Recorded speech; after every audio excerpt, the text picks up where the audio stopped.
Welcome to my channel. I'm your host, Miss J, and this is Unhinged After Dark, where we explore some of the most well-known and some of the most unknown twisted murder cases in the history of this planet.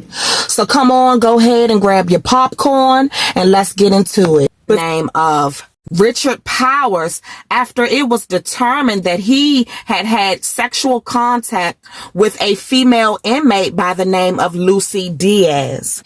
Now, in 1991, when this jail first opened, it was not under the leadership of Sheriff Roos. Okay, it would fall into his leadership 5 years later. And remember that shortly after this jail opened, allegations started to surface about sexual misconduct and sexual abuse and beatings and all kinds of things, all kinds of misjustices and injustices going on at this jail. Now, the Boston Globe conducted a 3-month investigation into the South Bay Correctional Facility, and they uncovered a lot of shocking things about Rose. Okay, this Sheriff Roos. And one of the things that they concluded in their investigation is that under the leadership of Sheriff Roos, the sexual abuse and the misconducts escalated. So this stuff was going on before this man was even hired, before he was even brought on to run the jail, right? But when he came along to run this jail, it tripled. So in fact, essentially what they found was that he basically made the abuse worse. And one of the reasons that they think that he made the abuse worse is because he had a habit of hiring, people who he was connected to politically. And these were people who had no experience working in the criminal justice system. These were politicians. They had no experience working with inmates. They basically did not know what they were doing. And Roos was hiring some of these people, okay, to serve in supervisory positions over top of these inmates. Now, some of the women who were sexually abused at this jail, they basically said that for the inmates who decided to submit, if you can even call it submit to the sex with the guards, life for them was, almost like a strange playground, quote unquote, because they were allowed extra perks that other inmates did not receive. They were allowed to play cards with the guards. They were allowed to watch movies late at night. They were allowed to eat Chinese food that was supplied by some of the officers. They were even allowed to have cell phones. So, the guards created an environment where they made a lot of these women feel like, hey, if you have sex with me, I will provide you with all of these perks. I'll get you a cell phone. I'll buy you Chinese food. I'll do this. I'll do that. I'll do that. I'll do this. And again, all of these things were happening under the direct leadership of Sheriff Roos.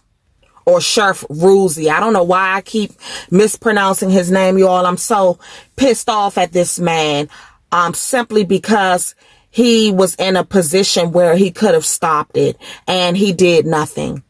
He was more interested in protecting his political allies and those people who he had, put into these positions, and he had employed them to work at this jail because he was tied to them politically. So he was more interested in advancing his career than he was in protecting these women who were being sexually abused, sexually exploited, and some more stuff at this jail.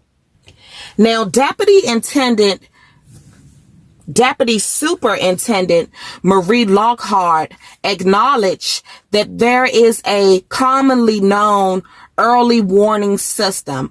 Okay, so these guards in this jail, they were using a system where they would jump onto their radios, they would jump onto their walkie-talkies, and they would blow they would blow onto these walkie-talkies, and that was basically a signal. And basically what that meant was, hey, there's a supervisor coming. So if you're somewhere having sex with one of the inmates, or if you're somewhere forcing one of those girls to give you oral sex, or if you're somewhere raping one of those young ladies, you gotta stop because the supervisor is doing his rounds.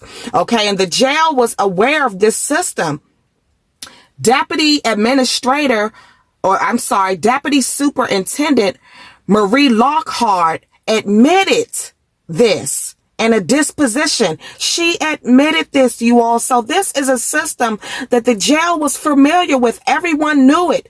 The people high up at this jail, they knew what was going on, okay? And yet, no one did anything about it. No one did anything to stop it. No one did anything to protect these women until 1999, when this one particular inmate got pregnant by a male guard. Now, one particular guard at this prison or at this jail talked to the media.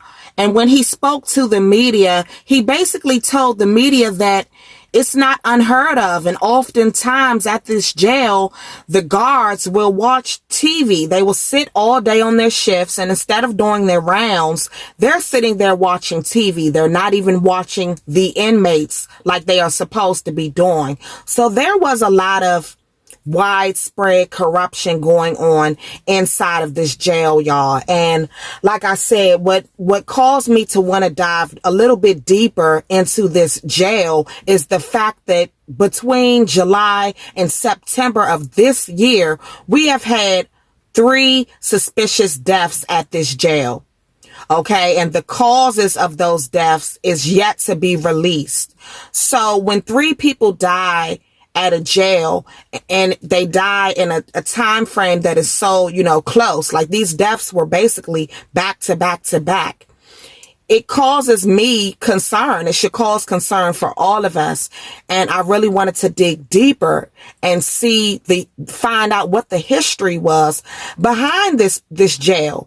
And like I said before, I was shocked at the things that I found. Now, in 2001, a federal grand jury indicted 7 officers